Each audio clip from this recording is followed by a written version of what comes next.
Wendy from Kansas, could you please tell me if history repeats itself, especially with God's Word? Well, that's the way God teaches, is history repeating itself. History is His story, God's story. But He makes a special point, and let me think real quickly. 1 Corinthians chapter 10, verse 10. That's easy to remember, isn't it?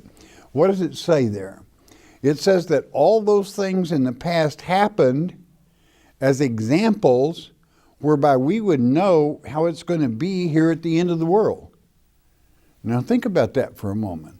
Those examples that we're studying in the book of Genesis teach us how it's going to be here at the end, because they are examples of how it's going to be. Now, and the great book of Ecclesiastes, one of the finest books in God's Word. Why? Because it tells us as men that walk under the sun, that means in flesh bodies, men in flesh bodies, the way we learn is because that goes around comes around.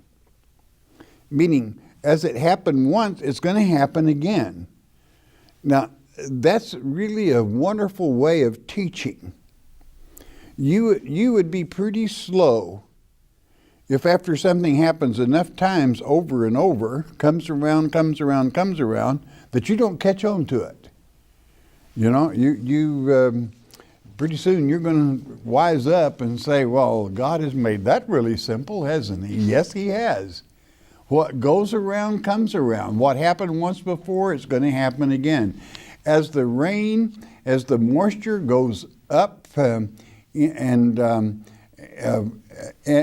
ocean, and the water goes up into the clouds, and the clouds go back up the river and rain down, and the water goes down the river and runs back in the ocean and back up into clouds, and back the rain goes and down it comes, goes around and around. Well, so is life.